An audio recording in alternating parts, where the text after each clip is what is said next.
Hello students, कैसे आप सभी। आई होप आप सभी बहुत अच्छे होंगे। तो देखिए, आज हम स्टार्ट करते हैं हमारा लेक्चर नंबर 2। तो कल हमने आरबीएससी क्लास 12 हिंदी मीडियम का क्लासेस स्टार्ट करी थी और आज हमारी सेकंड क्लासेस है। तो जिस भी स्टूडेंट ने कल वाली क्लास नहीं देखी हो तो पहले वो वाली क्लास देखे, फिर आज वाली क्लास देखे। और अगर आप मेरे साथ जुड़े रहते हो तो आई एम श्योर आपके 100 मार्क्स एग्जाम में आएंगे। तो आप वीडियो को लास्ट तक देखें, आई एम श्योर आपको पूरा समझ में आएगा। तो देखिए, मैं क्वेश्चन कराने से पहले आपको कुछ इंपॉर्टेंट बता रहा हूं। तो आप देखिए, मैं एक लेता हूं F X is equal to X square. मैंने ये क्या किया, एक फंक्शन ले लिया। ठीक है स्टूडेंट्स, अब इस बात का ध्यान रखना, अगर आपके पास कोई फंक्शन है तो किस सेट से किस सेट में डिफाइंड है। ठीक है, किस समुच्चय से किस समुच्चय में परिभाषित है, ये हमारे पास क्या होगा, गिवन होगा। तो देखिए, मैंने ये किया कि ए दे दिया ए टू बी। अभी हमारा क्वेश्चन से कोई मतलब नहीं है, आपको बिल्कुल जो मैं एग्जांपल दे रहा हूं इसको ध्यान से समझना है। देखिए, F X equal to X square, मैंने आपके सामने एक फंक्शन लिखा, एफ ए टू बी में परिभाषित है। ठीक है, ए और बी का जो है वो वैल्यू क्या है, ये ए की वैल्यू दे दी और बी की वैल्यू दे दी मैंने 1 2 3 4 5 6 इस तरीके चलते चलते 20 तक। ठीक है, अब अगर आपने कल वाला लेक्चर देखा हो तो आपको पता होगा प्रांत क्या होता है, सप्रांत क्या होता है, परिसर क्या होता है। ठीक है, तो कल वाले लेक्चर के अकॉर्डिंग आपके पास फंक्शन है, एफ ए टू बी में डिफाइंड है, तो आगे वाला जो होता है वो क्या होता है, आपके प्रांत होता है। पीछे वाला बी जो होता है वो क्या होता है, सप्रांत होता है। ठीक है स्टूडेंट्स, तो इसमें कोई प्रॉब्लम नहीं है।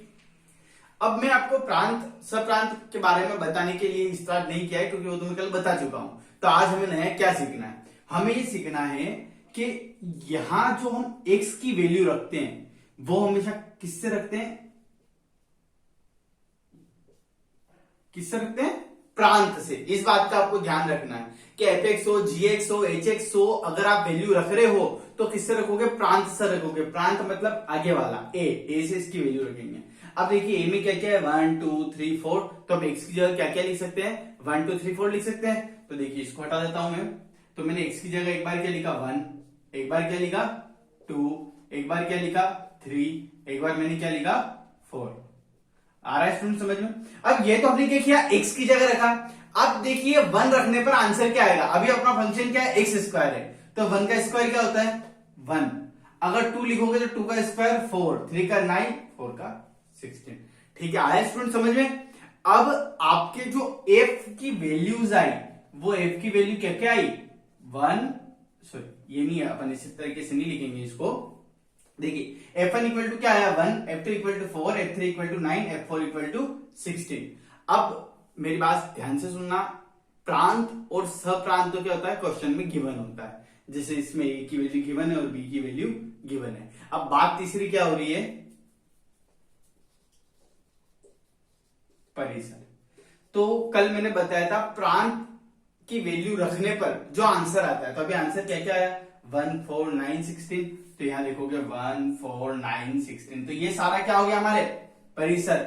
और मैंने कल एक इंपॉर्टेंट रिजल्ट दिखाया था कि परिसर हमेशा सप्रांत का उपसमुच्चय होता है या इक्वल होता है। तो अभी आप ध्यान से देखोगे, आपके सप्रांत कौन है, बी, और ये बी का उपसमुच्चय है क्या है, देखो 1 इसमें आ रहा है, 4 आ रहा है, 9 आएगा, 16 आएगा, तो इसका मतलब ये उपसमुच्चय है।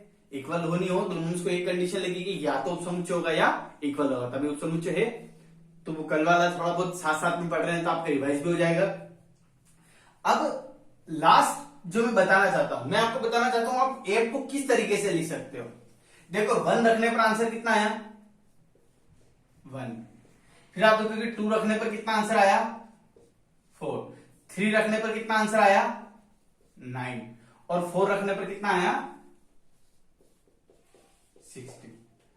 ठीक है स्टूडेंट्स, तो मैं क्या बताना चाहता हूं आपको कि आप प्रांत और उसके कॉरस्पॉन्डिंग, उसके संगत जो परिसर आ रहा है, ठीक है, एक्स रखोगे, एक्स के संगत कोई ना कोई आंसर आएगा एफ का, तो इनको आप क्या करते हो, ऑर्डर्ड पेयर, क्रमिक युग्म में लिख सकते हो। ठीक, आपने पढ़ा होगा ऐसा, इनको क्रमिक युग्म में पहला ये, दूसरा ये, तीसरा ये, चौथा ये। आगे वाला किसको डिनोट कर रहा है, एक्स को, तो पीछे वाला किसको, एफ एक्स को। ये x को तो ये fx को, ये x इक्वल टू 3 को तो ये f3 को, ये x इक्वल टू 4 को तो ये f4 को। आया स्टूडेंट समझ में? तो मेरा ये समझाना आपको था। आप इसको नोट करें एक बार सिर्फ इस एग्जाम्पल को, फिर हम ये क्वेश्चन करते हैं। अगर आप एग्जाम्पल को ध्यान से समझते हैं, आई एम श्योर आपके क्वेश्चन अच्छे से हो जाएगा। तो आप इसको नोट करें, फिर हम करते हैं। अब देखिए स्टूडेंट्स, हम करेंगे आरबीएससी चैप्टर नंबर 1 एक्सरसाइज 1.1 का क्वेश्चन नंबर 2। क्वेश्चन नंबर 1 मैंने कल करा दिया था आपको, जिसमें मैंने आपको एक क्वेश्चन कराया था और कुछ क्वेश्चन होमवर्क के लिए दिए थे। आई थिंक आप सभी ने कर लिए होंगे, ठीक है, और आपको आसानी से वो आ गए होंगे। तो अब देखिए हम करेंगे क्वेश्चन नंबर 2। तो क्वेश्चन नंबर 2 पढ़ो तो ये क्या दे रखा है, ए सेट दे रखा है, ये बी सेट दे रखा है, निम्न प्रकार परिभाषित हो एफ जी, और आपको गोफ और फोक फाइंड करना है, ठीक है। अब गोफ फोक तो हम फाइंड कर लेंगे, लेकिन उससे पहले क्या करते हैं देखो ध्यान से समझना। बहुत ही सिंपल वे से मैं समझा रहा हूं आपको। आप देखिए मैंने भी बताया था x इक्वल टू ए पर आंसर कितना आएगा b, x equal to b पर आंसर कितना आएगा u, x equal to c पर आंसर कितना आएगा w। आया आपको समझ में? तो मैं इसको ऐसा लिख सकता हूं क्या, f a इक्वल टू कितना आएगा v, f b equal to कितना आएगा u, F C is equal to कितना आएगा डब्ल्यू। इसका मतलब ये हुआ एफ ए की वैल्यू कितनी आएगी बी, बी पर वैल्यू कितनी आएगी यू, सी पर वैल्यू कितनी आएगी डब्ल्यू। तो आपको समझ में आया ना, मैंने अपने एग्जांपल क्यों दिया, उससे आपको अच्छा समझ में आ रहा होगा, ठीक। अब उसके बारे में चलते हैं। वो क्या होगा, एक तो जी यू होगा, एक और जी वी होगा, और एक और जी डब्ल्यू होगा। अब आप ध्यान से देखो, जी यू की वैल्यू कितनी है बी, ये ए और ए सी, ये आपको जमाना आ जाता है ना। तो आप क्या करेंगे, अब हम निकालेंगे जीओएफ और एफओएफ, सॉरी एफओ जी, या एफओएफ भी आ सकता है, लेकिन वो अकॉर्डिंग टू क्वेश्चन आपके आएगा, आपको वो करना है। अभी क्वेश्चन में जो पूछा है वही करेंगे हम। अब हम निकालते हैं जीओएफ।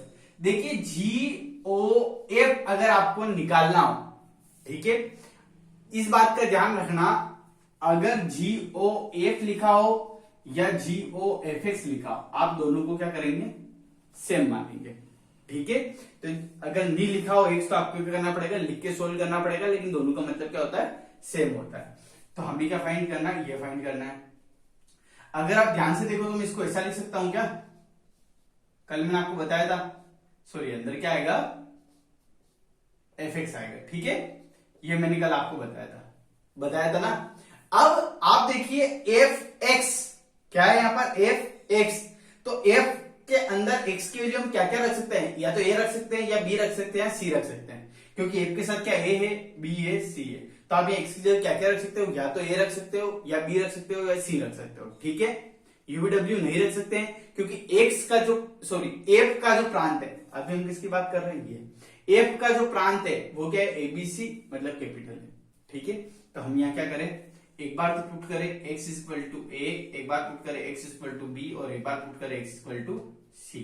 अगर आप x equal to a put करते हो तो आप देखोगे GOF a की वैल्यू कितनी आएगी बताइए g, और आपकी इसकी वैल्यू कितनी हो जाएगी, x इक्वल टू a पर जो वैल्यू आएगी वो कितनी आएगी v। आया स्टूडेंट समझ में? आप चाहे तो यहाँ पर एक स्टेप बढ़ा सकते हैं। आपको पता है यहाँ पर a पुट किया था, यहाँ a हो गया, फिर हमें पता है मैं इसको इस तरीके से लिख सकता हूं। फिर हमें याद आया कि एफ ए की जो वैल्यू है हमारे पास कितनी है, v है।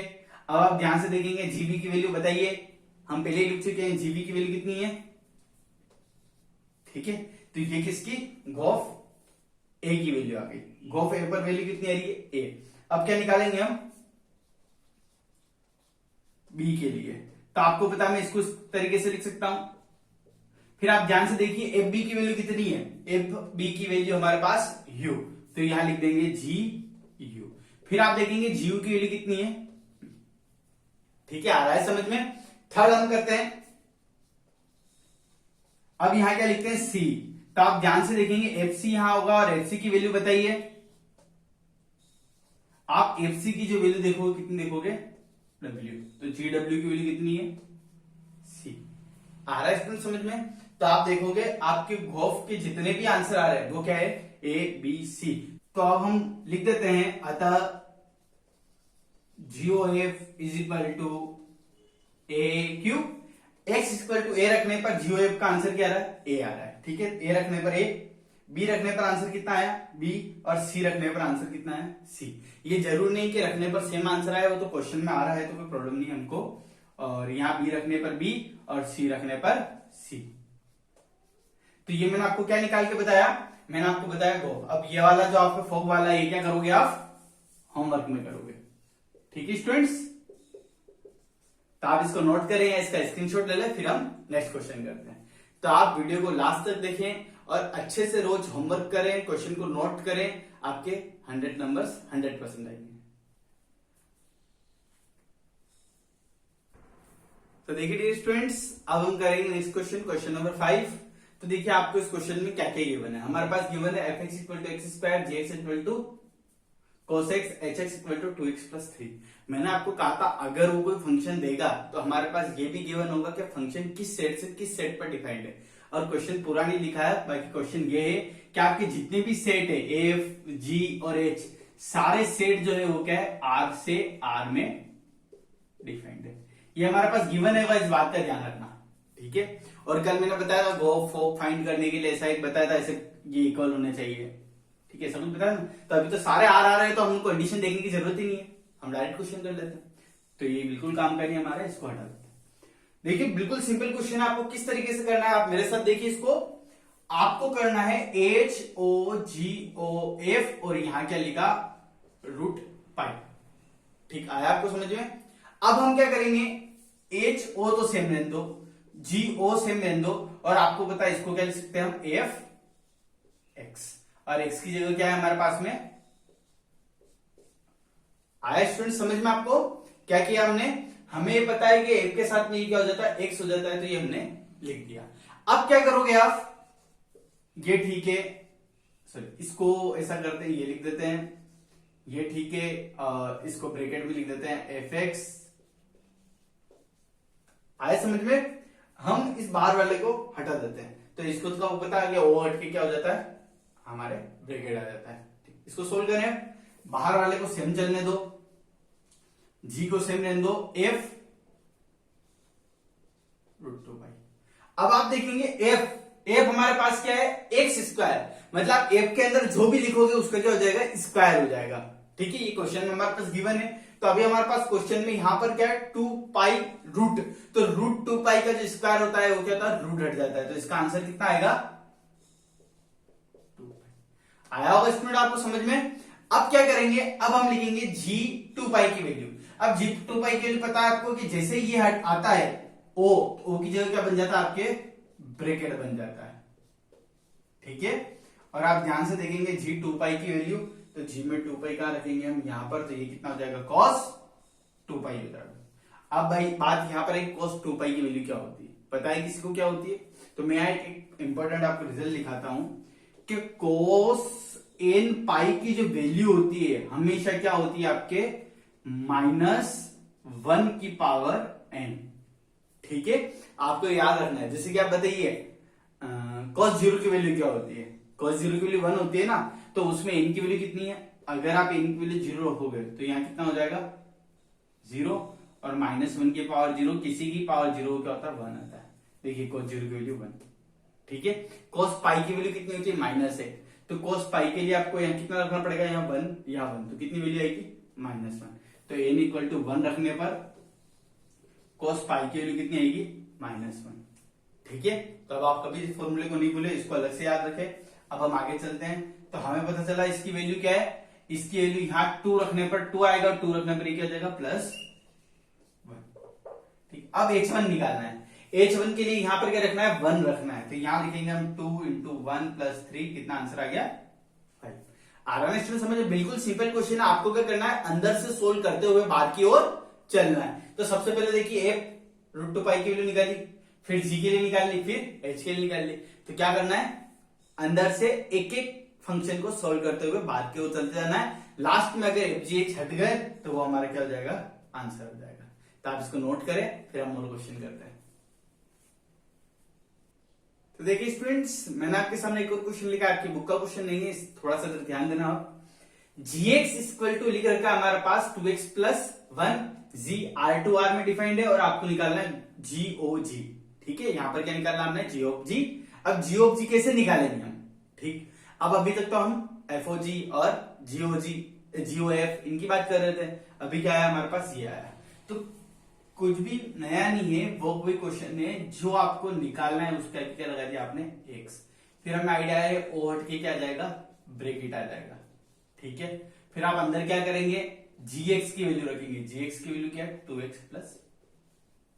ठीक है, अब वापस आप यहां पर जी की डेफिनेशन लगाएंगे। क्यों, क्योंकि बाहर क्या है, जी। अब देखिए अगर यहां पर जी और यहां x है तो यहां 2 का मल्टीप्लाई किससे होगा, x से होगा। जो अंदर है वो क्या हो जाएगा, यहां बाहर आ जाएगा। ठीक है, और 2 का मल्टीप्लाई हो प्लस 1। अभी यहां अंदर क्या है, वो 2 के मल्टीप्लाई में आ जाएगा और बाहर क्या आ जाएगा। ठीक है, जी की डेफिनेशन लगा दी, ये आपका आंसर है, इसको सोल्व कर लो। ये 2 और 1 3। ठीक है, आया ना समझ में। तो ऐसे क्वेश्चन भी आ सकते हैं, जीओजी, एफओएफ, ठीक है, जीओएफ, एचओएफ, कुछ भी आ सकता है। आपको कुल मिला के अंदर से लेके स्टार्ट करना है, अंदर वाले का आंसर रहता है उसका फिर बाहर वाले के लिए करना है। ठीक, इसको नोट करें, फिर एक बुक का एक और क्वेश्चन करके हम एक्सरसाइज आगे वाली स्टार्ट करते हैं। तो देखिए स्टूडेंट्स, आपको क्या करना है, इस क्वेश्चन में साहचर्य गुणधर्म का सत्यापन करना है। अब पहले तो हमें पता होना चाहिए साहचर्य गुणधर्म क्या होता है। तो वैसे तो आप 11th में पढ़ चुके होंगे, लेकिन फिर भी मैं बताता हूं साहचर्य गुणनफल का मतलब, गुणधर्म का मतलब क्या होता है। जैसे कि आप 2 का मल्टीप्लाई, 3 का मल्टीप्लाई और 5 का मल्टीप्लाई करें। ठीक है, तो कुछ बच्चे क्या करेंगे, पहले इन दोनों का मल्टीप्लाई करेंगे, जो आंसर आएगा उसका 5 से मल्टीप्लाई करेंगे, ये करेंगे ना। तो 2 पॉसिबिलिटी बन सकती है, या तो पॉसिबिलिटी वो बन सकती है या ये बन सकती है कि या तो हम पहले इन दोनों का मल्टीप्लाई करें, 3 इंटू 2 कितना हो गया 6, और 6 का मल्टीप्लाई 5 से करेंगे तो 30। तो हमने देखा यहां करेंगे 3 दूनी 6, 6 पंजे 30। ठीक है, हमने ये क्या किया, इन तीनों का जो प्रोडक्ट किया, मल्टीप्लाई किया, गुणा किया, वो पहले 2 टर्म का किया, फिर जो आंसर आया उसका सेकंड वाला किया। ठीक, अब हम क्या कर रहे हैं, पहले पीछे वाला का कर रहे हैं। तो पहले पीछे वाला करें, कितना आएगा, आप देखेंगे दोनों आंसर क्या है, सेम है। जब दोनों आंसर अगर सेम आ जाता तो इसका मतलब ये क्या है, साहचर्य गुणनफल का पालन, साहचर्य गुणधर्म का पालन कर रहा है। सीधा है, साहचर्य गुणधर्म मतलब कोष्टक शिफ्टिंग करने से कोई भी फर्क नहीं पड़ता हो। तो आप देखिए कोष्टक आगे यहां पीछे, कोई फर्क पड़ा क्या, नहीं पड़ा। आप देखेंगे, अब प्लस के लिए कर लेते हैं। ठीक है, एक बार इसको सोल्व करें और एक बार इसको सोल्व करें, दोनों का आंसर सेम आता ही नहीं आता। आप देखेंगे 3 और 2 5, 5 और 5 10, यहां देखेंगे 2, ये 8 और ये 10। इसका मतलब प्लस जो संक्रिया है, ऑपरेशन है, तो वो साहचर्य गुणधर्म का पालन करता है, मल्टीप्लाई भी पालन करता है। अब बात करते हैं हम लास्ट माइनस के लिए। ठीक है, अब माइनस में पहले तो हम ब्रैकेट यहां लगा देते हैं और एक ब्रैकेट यहां लगा देते हैं। ठीक है, लगा के देखिए तो 2 - 3 -1 -5 -6, यहां देखेंगे कितना आएगा, ये -2, ये देखेंगे आप 2 4। देखिए इसका आंसर अलग, इसका अलग, तो इसका मतलब माइनस जो ऑपरेशन होता है, माइनस जो संक्रिया होती है, वो साहचर्य गुणधर्म का पालन नहीं करती है। ठीक है, तो साहचर्य गुणधर्म पता चल गया ना आपको क्या होता है। देखिए स्टूडेंट्स, अब हम करेंगे इस क्वेश्चन को स्टार्ट। इस क्वेश्चन को किस तरीके से किया जाता है, तो आप क्या करेंगे, साहचर्य गुणधर्म का सत्यापन करना है। तो आपको पता है साहचर्य गुणधर्म में क्या होता है, कोष्टक शिफ्टिंग होता है। तो हम किस तरीके से करें, HOGOF, ठीक है, तीनों आपको दे रखे हैं। तो हमने क्या किया, एक बार आप क्या करेंगे, ब्रैकेट यहां लगाएंगे और एक बार क्या करेंगे, यहां लगाएंगे। ठीक है, यहां तो x आएगा, उसका कोई प्रॉब्लम नहीं है, वो तो हम कर देंगे। लेकिन आपको क्या करना है, एक बार ब्रैकेट आगे लगाना है और एक बार पीछे लगाना है। दोनों की वैल्यू फाइंड करनी है, दोनों की वैल्यू करनी चाहिए, इक्वल आनी चाहिए। लेकिन इस बात का ध्यान रखना, क्वेश्चन करने से पहले आपको ये चेक करना पड़ेगा ये डिफाइंड है या नहीं है, परिभाषित है या नहीं है। तो देखिए चेक कैसे करें, तो अगर आप ध्यान से देखते हैं, अगर आप ये निकाले, पहले आपको क्या करना है, HOG किस समुच्चय से किस समुच्चय में परिभाषित है पता लगाना पड़ेगा, है ना। तो आप ध्यान से देखिए, बिल्कुल इधर यहां कर देता हूं मैं, आपको किसका पता लगाना है, HOG का। ठीक, HOG का पता लगाने से पहले आपको H और G का पता होना चाहिए। तो हमारे पास H का पता है, G का पता है। अब मेरी बात को ध्यान से सुनना, इधर साइड में पहले मैं आपको समझाता हूं। अगर मैं ऐसा लिखता हूं, ठीक है, तो इसको ऐसे लिखेंगे। अब सबसे पहले आप x की जो वैल्यू पुट करोगे वो किसके लिए, g के लिए पुट करोगे। h तो बाहर है, g का प्रांत, मैंने आपको अभी लेक्चर स्टार्ट हुआ तब बताया था, अंदर जो होता है वो x क्या होता है, प्रांत होता है। तो g का प्रांत क्या है, z0। तो हम जो वैल्यू रखेंगे वो क्या रखेंगे, z0, ठीक है। जैसे ही आप x की जगह z0 की वैल्यू रखोगे, बहुत सारी वैल्यू हो सकती है, रखेंगे, तो gx का जो आंसर आएगा वो gx का आंसर क्या आएगा, q में से आएगा, ठीक है। या तो पूरा q आएगा, q नहीं आएगा तो q का कोई उपसमुच्चय आएगा। ये मैंने कल आपको बताया था। अभी हम मान लेते हैं यहां जो आंसर आया वो क्या आ गया, q आ गया, ठीक है। आप देखिए h का जो प्रांत होता है वो क्या होना चाहिए, q होना चाहिए। तो h का प्रांत q है क्या, और h में अगर आप q रखोगे तो आंसर क्या आएगा, इसका आंसर क्या आएगा, r आएगा। तो आपको इसको देख के ये पता चला क्या कि HOG जो है हमारे कहां से, Z0 से R, Z0 से R में परिभाषित है। ध्यान रखना, ये तो मैंने आपको समझाया, लेकिन आप डायरेक्ट देख सकते हो पीछे क्या है, G। तो आप देखोगे G का ऐसे स्टार्ट हो रहा है Z0 से, यहां लिखोगे Z0 से Q में जा रहे हैं, फिर Q से R में जा रहे हैं, तो लास्ट क्या आया, R है। ऐसे डायरेक्ट देख के भी आइडिया लगा सकते हो और ऐसे निकाल के भी दे सकते हो, लेकिन लिखना आपको डायरेक्ट है, ठीक है। ये तो मैंने इसका लिया, एक बार इसका भी निकाल लेते, GOF का, ठीक है, GOF। अब GOF का डायरेक्ट देखते हैं, पीछे कौन है, F है। तो आप देखोगे F का अपन कहां से रख सकते हैं, तो आप देखेंगे F का हम कहां से रख सकते हैं, N से रख सकते हैं। तो हम यहां क्या रखेंगे, N से रखेंगे। जैसे आप F में N रखोगे तो आंसर क्या आएगा, Z0 आ जाएगा। फिर आप देखेंगे G कहां पर है, Z0 में, तो आंसर क्या आना चाहिए, Q में परिभाषित है, ठीक है। ये किन दोनों की बात हो गई, एक तो इसकी बात हो गई, इसकी बात हो गई। लेकिन हमें क्या करना है, हमें तो ये और ये निकालना है, ठीक है। अब आप क्या करोगे, ये वाला F के साथ करोगे। तो देखिए पहले पीछे कौन चल रहा है उसको देखते हैं। पीछे कौन चल रहा है, पीछे चल रहा है F कहां से कहां में, देखिए यहां कर देते हैं इसका सॉल्यूशन, ठीक है। आप क्या करोगे, पीछे कौन है, जैसे इसे पीछे G के लिए देख रहे थे, यहाँ F के लिए देते, यहाँ पीछे कौन है, F है। तो आप देखेंगे F का जो है वो N से Z0। तो स्टार्ट कहां से हो रहा है, N से हो रहा है, खत्म का हो रहा है Z0। अब फिर आपको देखना है H और G भी तो Z0 से हो रहा है, तो वो Z0 सेम हो जाएगा और आंसर क्या जाएगा, R हो जाएगा। आया आपको समझ में। अब देखते हैं इसका, यहां पर एक सेट सॉरी एक तो ये है फंक्शन और एक और ये। आप देखोगे GOF पीछे, यहां ओनली F नहीं है, यहां ये पूरा ब्रैकेट है, ठीक है। इस ब्रैकेट को मत भूलना, यहां पर ये पूरा एक ब्रैकेट है। तो आपको क्या करना है, इस पूरे को एक ही मान के चलना है। तो आपको पता है इसका जो आपने निकाला वो GOF का क्या आया, N to Q। तो आप देखेंगे शुरुआत कहां से हो रही है, N से, तो यहां क्या आएगा, N, ठीक है। फिर आएगा Q, जैसे आप Q लिखोगे तो HQ, H में Q की वैल्यू क्या आएगी, R आएगी, ठीक है। आप अगर ध्यान से देखते हो तो आपको जो दोनों इक्वल प्रूव करने हैं उन दोनों का,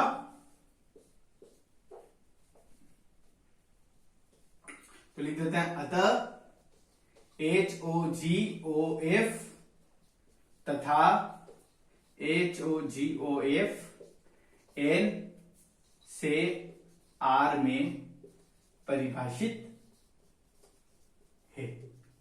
और आपको क्या करना है, आपको इन दोनों को इक्वल प्रूव करना है। आपको बताओ तो इसको और इसको इक्वल प्रूव करना है, तो इसको इसको इक्वल प्रूव करना है तो क्या होना चाहिए, वो सेम में परिभाषित होना चाहिए और दोनों की वैल्यू सेम होनी चाहिए।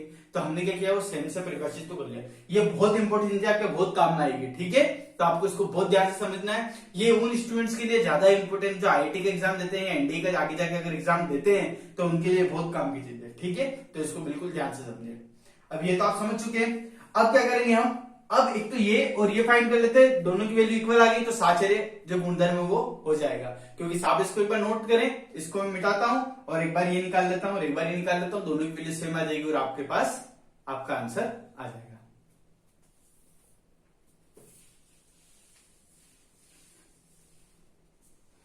तो आपने नोट कर लिया होगा। देखिए अब आपको क्या करना है, एक तो निकालना है HO, एक तो आपको ये फाइंड करना है, ठीक है। तो पहले हम ये फाइंड कर लेते हैं। अब देखिए ये फाइंड करने के लिए आपको यहाँ क्या करना पड़ेगा, x लिखना पड़ेगा, ठीक है स्टूडेंट्स। तो मैंने यहाँ x लिख दिया। अब आप नेक्स्ट स्टेप में क्या करेंगे, आगे वाला जो है वो तो सेम रह जाएगा और पीछे वाले को ब्रैकेट में लिख देते हैं। ध्यान रखना है, वो उठते ही ब्रैकेट आ जाता है और वो क्या हो जाता है आपके fx हो जाता है। अब आप क्या करेंगे, ये सेम, और fx की जो वैल्यू है, fx की वैल्यू क्या है बताइए, कहां है fx, ये रहा, fx की वैल्यू 2x, ठीक है स्टूडेंट्स। फिर आपको वापस याद आ रहा होगा, जैसे ये ओ हटेगा तो ये ब्रैकेट कैसे आ जाएगा आपके, g2x, याद आ रहा है ना आपको, ये क्या हो गया हमारे पास g2x।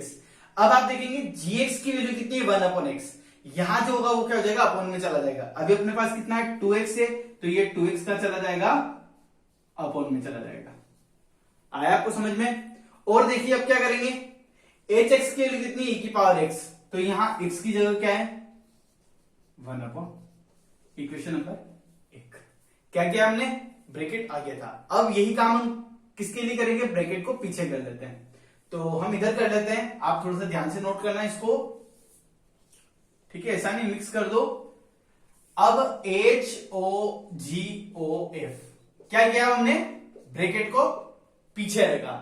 पीछे रखा तो सबसे पहले क्या होगा, fx सॉल्व होगा। मतलब आपको क्या करना पड़ेगा, पहले स्मॉल ब्रैकेट को होता है ना, अपन पहले सबसे पहले छोटा ब्रैकेट करते हैं फिर बड़ा करते हैं, तो उस तरह से देखते हुए हम सबसे पहले GOF करेंगे। तो यहां पर मैंने लिख दिया GO, या इसको ऐसे लिख देते हैं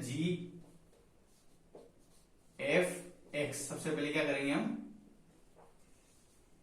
आया आपको समझ में क्या किया मैंने इस x को जैसे इसके साथ लिखा तो ये क्या हो जाएगा, यहाँ ब्रैकेट आ जाएगा और बाद में लास्ट में इसको कर देंगे, ठीक है। पहले हम क्या कर रहे हैं, अंदर वाले ब्रैकेट को सोल्व कर रहे हैं। अब देखिए क्या करते हैं, fx की वैल्यू कितनी है, 2x है।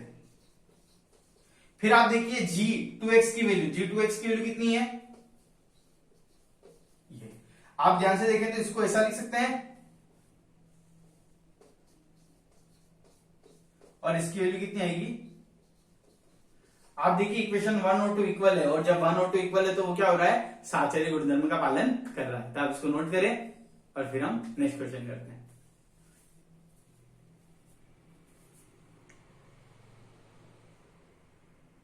देखिए स्टूडेंट्स, अब मैंने आपके सामने होमवर्क के लिए कुछ क्वेश्चन लिख रखे हैं। क्वेश्चन नंबर 1 लिख रखा है, इसमें क्या करना है आपको, GOF और FOG फाइंड करना है। आपको पता है पीछे x नहीं लिख रखा, तो आप x लिख के और आसानी से इसको फाइंड कर सकते हो। क्या वे तुल्य का मतलब क्या होता है, इक्वल, बराबर। क्या ये दोनों का जो आंसर है वो इक्वल आएगा क्या, तो आप देख लेना, आंसर इक्वल आता है लिख देना तुल्य है, और नहीं आता है तो तुल्य नहीं है। नेक्स्ट देखिए, आपको f दे रखा है, g दे रखा है, FOG GOF फाइंड करना है, ये तो आप आसानी से कर सकते हो, लेकिन आपको करना है GOG 1 फाइंड करना है। तो देखिए 1 का प्रोसेस बिल्कुल सिंपल है, मैं आपको इधर समझा देता हूं। आपको देखो GOG 1 फाइंड करना, तो आप इसको इस तरीके से लिख सकते हो, x की जगह क्या आ जाएगा 1 आ जाएगा, ठीक है। फिर आप क्या करेंगे, अंदर क्या है G1, तो आप देखिए G1 की वैल्यू है तो यहां क्या लिखना पड़ेगा 1, तो यहां पर 1 लिखने पर क्या आएगा, आप अंदर सोल्व करें 1 रखने पर आएगा या 1 - 4, तो जो आंसर आएगा वो कितना आएगा -1, ठीक है। 1 रखने पर यहाँ 1 आ गया। अब आप देखिए यहां g के अंदर कितना है -1, तो यहां -1 है तो यहां -1 रखना पड़ेगा, तो आंसर आ गया -1 - 5 - 5/3। तो G1 मैंने निकाल लिया। ऐसा करना, आप क्या करना, घर पे G3 निकाल के देखना, ठीक है। G3 आपके लिए होमवर्क हो जाएगा। नेक्स्ट क्वेश्चन, आपके पास fx दे रखा है, gx दे रखा है, और आपको क्या करना है, गॉफ फाइंड करना है। यहां पर f दे रखा है, g दे रखा है, आपको फॉग निकालना है, गॉफ निकालना है, और यहां सिद्ध करना है कि दोनों जो है वो क्रम विनिमय नहीं है। अब इस बात का ध्यान रखना चाहिए, संयुक्त फंक्शन या फलन होते हैं, ठीक है, संयुक्त फलन जो होते हैं वो साहचर्य नियम का पालन तो करते हैं, मतलब कॉस्ट शिफ्टिंग तो कर सकते हो, लेकिन क्रम विनिमय नियम का पालन नहीं करते हैं। क्रम विनिमय नियम होता क्या है, जैसे कि आप देखिए 2 को गुणा 4 से करो कितना आएगा 8, 4 का 2 से करोगे तो भी 8। तो क्रम विनिमय नियम क्या होता है, संख्याओं को आगे पीछे करने पर आंसर में कोई इफेक्ट नहीं पड़ता। जैसे गुणा में कोई इफेक्ट नहीं पड़ता है, प्लस में कोई इफेक्ट नहीं पड़ता है, लेकिन माइनस देखो, माइनस करिए कितना आएगा, यहाँ पे आएगा -2 या 2, तो इसका मतलब माइनस जो होता है क्रम विनिमय नहीं होता है। तो ये तो आप समझिए क्रम विनिमय होता है क्या है, नहीं क्या होता है। तो यहां पे सिद्ध कीजिए कि GOF not equal to FOG। तो आपको प्रूव करना है कि अब क्रम विनिमय नहीं है। इसी क्वेश्चन को एग्जामिनर इस तरीके से पूछ सकता है, और तथा सिद्ध कीजिए यहां क्रम विनिमय नियम का पालन नहीं करते। ठीक है, क्वेश्चन आपके इस तरीके से भी आ सकता था कि आपको या तो इस तरीके से लिख देता या क्रम विनिमय नियम का पालन नहीं करता, ये प्रूव कीजिए। तो ये सारे क्वेश्चन आप अच्छे से कर लेते हैं तो आपके 1.1 का कोई भी क्वेश्चन एग्जाम में आता है नहीं छूटेगा। ठीक, तो आप इसको अच्छे से करें। कल हम 1.2 करेंगे और कल से हमारे लेक्चर थोड़े बड़े होंगे, तो आप रोज वीडियो देखें, रोज को हम लोग रोज करें। और कोई भी डाउट होने पर आप डाउट मेरे इंस्टाग्राम लिंक जो आपको डिस्क्रिप्शन में दिया है उस पर पूछ सकते हैं, और जो स्टूडेंट मेरे साथ व्हाट्सएप पे कांटेक्ट में है वो व्हाट्सएप पे पूछ सकते हैं। और अगर आपको वीडियो अच्छी लगी हो तो वीडियो को लाइक करें और ज्यादा से ज्यादा अपने फ्रेंड्स को शेयर करें और चैनल को सब्सक्राइब करना ना भूलें। Bye friends.